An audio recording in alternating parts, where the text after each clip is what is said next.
देखिए, कल सभी हमारे माननीय विधायकों का शपथ ग्रहण था। एक दिन का शपथ ग्रहण समारोह विधानसभा में रखा गया था और उसके बाद आदरणीय प्रधानमंत्री जी से आज समय मिला था तो उनसे हरियाणा के कई विषयों को लेकर के चर्चा की है। आदरणीय प्रधानमंत्री जी ने पूर्ण रूप से इस बात को कहा,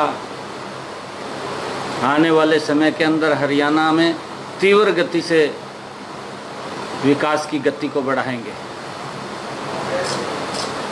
देखा भी है पिछले दिनों, चाहे हरियाणा के रोड्स की बात हो, चाहे हरियाणा के अंदर मेट्रो की बात हो,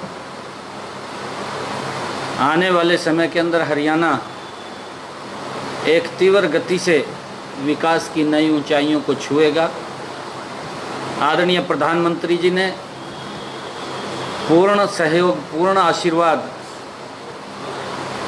वो रहेगा और हरियाणा की जो भी कार्य होंगे, जो भी ध्यान में आएंगे, उनको गति से हम कराने का काम करेंगे। कई विषयों के ऊपर आदरणीय प्रधानमंत्री जी ने पूछा है, चर्चा की है और आगे आने वाले हरियाणा के अंदर क्या क्या कार्य करने हैं उसके बारे में भी हमने बताया है। आदरणीय प्रधानमंत्री जी ने जब बेटी बचाओ बेटी पढ़ाओ अभियान का हरियाणा से शुभारंभ किया था, हमने देखा है कि पिछले 10 वर्षों में महिलाओं के सम्मान में नरेंद्र मोदी की सरकार ने बड़ा कार्य किया है। मुझे खुशी है कि आदरणीय मोदी जी के नेतृत्व के अंदर ही महिलाओं को सशक्त और मजबूत करने के लिए नारी शक्ति वंदन बिल भी आया। आने वाले समय के अंदर हमारी बहनें, हमारी बेटियां भारत के अंदर विधानसभाओं के अंदर वो उनकी प्रेजेंस रहेगी, वो भी विकास की गति में मुख्य भागीदारी के अंदर रहेंगी और वो बिल पास हुआ है।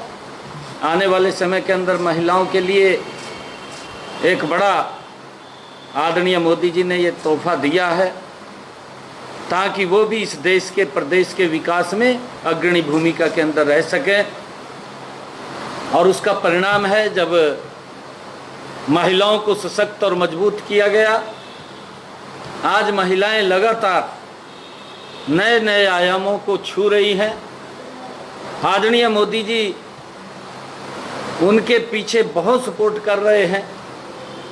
चाहे हमारी सेल्फ हेल्प ग्रुप की बहनें हैं, उनको सशक्त करने का काम मोदी सरकार कर रही है, चाहे हमारी ड्रोन दीदी हैं।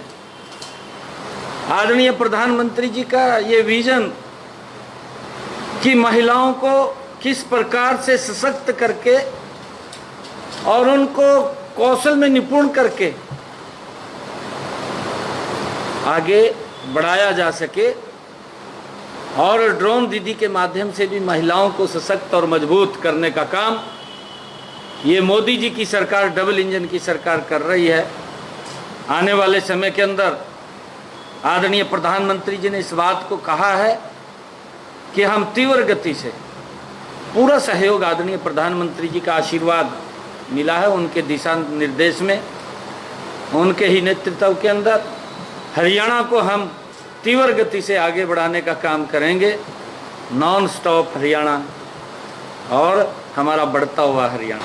हाँ, देखिए, जो आपने कहा है कि उनका इंटरनल मामला है, कौन ओपोजिशन का लीडर बनेगा, परंतु अभी गुत्थम गुत्था चल रहा है कि किसको बनाएंगे किसको नहीं बनाएंगे। कुछ लोग किसी का नाम लेते हैं, कोई किसी का नाम लेता है और द्वंद्व चला हुआ है कांग्रेस में। कांग्रेस में जो ये द्वंद्व है, ये क्योंकि लोगों की, मैं तो ये मानता हूँ कि जो विपक्ष की भूमिका है वो भी विपक्ष की भूमिका कांग्रेस की चिंताजनक है। कहीं भी देख लीजिए आप, केंद्र में देख लीजिए, झूठ से सिवा कुछ नहीं है। ये खड़े होते हैं, मुद्दे पे बात नहीं करते, झूठ फैलाने का काम करते हैं, लोगों को गुमराह करने का काम करते हैं। देखिए, क्योंकि गीता जयंती को लेकर के भी चर्चा हो रही है, क्योंकि अंतर्राष्ट्रीय गीता जयंती महोत्सव ये हमारी जो संस्कृति, हमारे संस्कार हैं, और जो लैंड ऑफ गीता हम सब के लिए बड़ा गर्व की बात है कि कुरुक्षेत्र की पवित्र भूमि, जहाँ पर भगवान श्री कृष्ण ने स्वयं अपने मुखारबिंद से ये ज्ञान का संदेश दिया, कर्म का संदेश दिया, उस गीता जयंती को कुरुक्षेत्र की पवित्र भूमि के ऊपर ही नहीं, हरियाणा के हर घर के अंदर तो मनाते ही हैं, परंतु पूरे देश और पूरे विश्व के अंदर अंतर्राष्ट्रीय गीता जयंती महोत्सव हर्षोल्लास के साथ मनाया जाता है। लाखों की संख्या में लोग गीता जयंती महोत्सव में भाग लेते हैं। हमने केंद्रीय नेतृत्व को, ये सभी हम नेताओं को निमंत्रण देते हैं, और उसमें जैसे भी समय लगता है हमारे नेतागण उसके अंदर उपस्थित होते हैं।